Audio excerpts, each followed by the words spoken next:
दोस्तों, वह जांबाज देश के लिए लड़ा था और देश के खिलाफ भी। आज एक ऐसे ही शूरवीर की कहानी लेकर आया हूँ जिसे सुनकर आपके भी रोंगटे खड़े हो जाएंगे। यह बात उन दिनों की है जब भारत में सिख कौम तत्कालीन सरकार से नाराज चल रही थी। यूं तो भारत ने ऐसी कोई लड़ाई नहीं लड़ी थी जिसमें सिख जवान मौजूद ना हो। जब सिखों का नाम लिया जाता है तो फिर वे मरने और मारने के लिए उतारू हो जाते हैं। यह कहानी भी एक ऐसी ही कहानी है।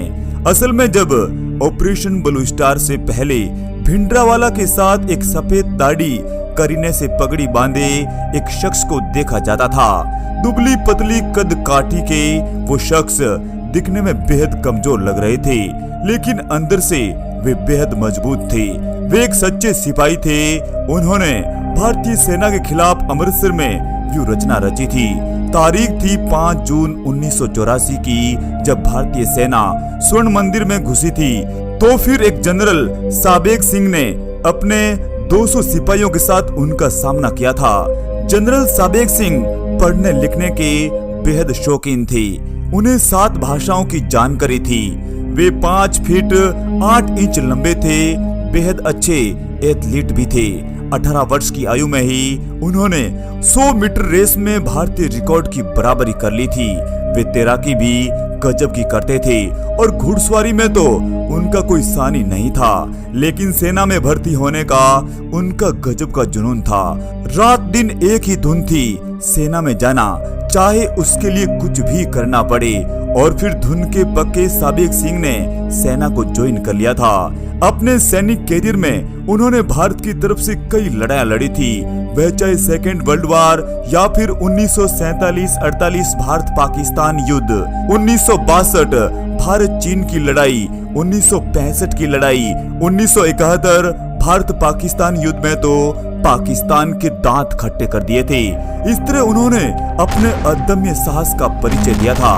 उनके छोटे बेटे प्रभपाल सिंह जो भिवाड़ी में रहते हैं, बताते हैं 1971 में जब बांग्लादेश का संघर्ष शुरू हुआ था, तब भारतीय सेना प्रमुख सैम मानेकशॉ ने उन्हें दिल्ली तलब किया था, जहां उन्हें मुक्ति वाहिनी को खड़ा करने और प्रशिक्षण देने की जिम्मेदारी सौंपी थी। यह एक गुप्त मिशन था।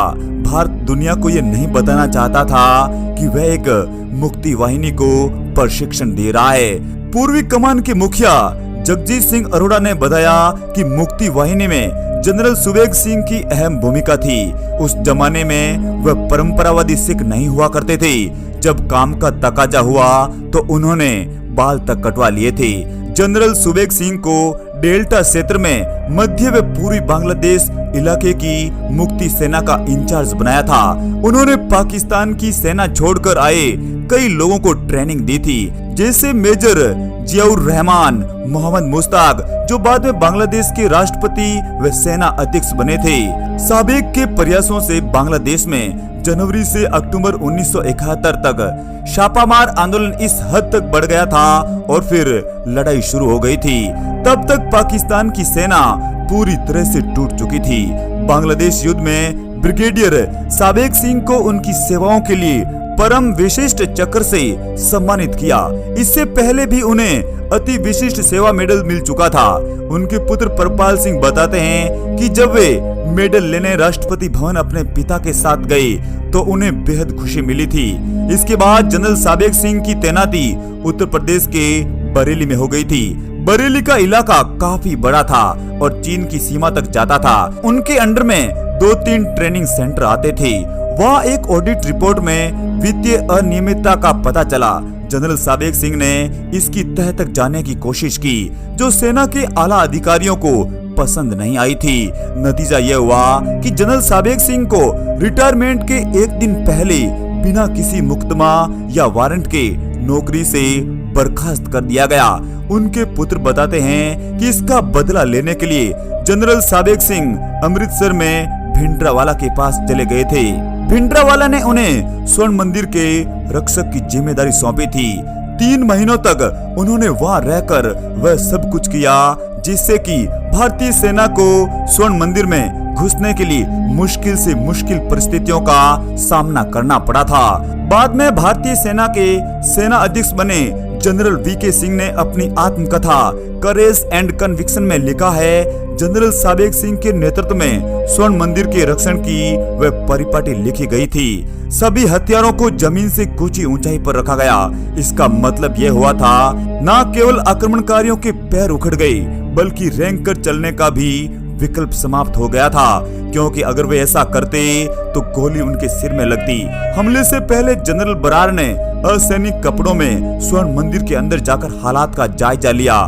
दूरबीन से सारा नजारा देख रहे जनरल साबेग सिंह ने तुरंत जनरल बरार को पहचान लिया था, लेकिन अपने लड़कों से कहा, जनरल बरार से न उलझा जाए। बाद में वरिष्ठ पत्रकार शेखर गुप्ता ने इंडियन एक्सप्रेस में 4 जून के ऑडेसिटी ऑफ इनकम्पेसिटी में लिखा कि भारतीय जनरल ने इस बात की अनदेखी कर दी थी कि उनका मुकाबला अनाड़ियों से नहीं, बल्कि उन लोगों से है जिनका नेतृत्व उन जैसा ही शख्स कर रहा था, और वह शख्स उनसे बेहतर नहीं तो उनके बराबर जरूर था। वह उन सब के साथ काम कर चुका था। उन्होंने बांग्लादेश की लड़ाई के समय मुक्ति वाहिनी की सेना के योद्धाओं को ट्रेंड भी किया था। स्वर्ण मंदिर के रक्षण में किसी पुरानी छापामार रणनीति का सहारा नहीं लिया गया था, बल्कि वह किसी बटालियन स्तर के सैनिकों द्वारा सुनियोजित ढंग से किया गया ऑपरेशन था। उन्होंने एक फुटबॉल के मैदान को आधे से अधिक कवर किया गया, जहां से भारतीय सैनिकों को अपने आप को खुले में दिखाते हुए आगे बढ़ना था।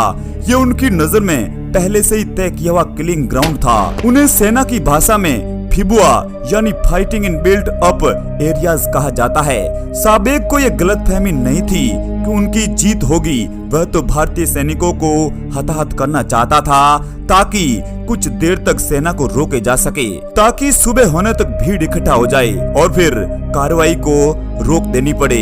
यदि भारतीय सेना ने स्वर्ण मंदिर में टैंक नहीं भेजे होते तो काफी हद तक वह अपने उद्देश्य में सफल रहते। जनरल बुलबुल बरार अपनी पुस्तक द ब्लू स्टार में बताते हैं कि साबेग ने मरने के बाद भी अपने हाथों में कार्बाइन पकड़ी हुई थी।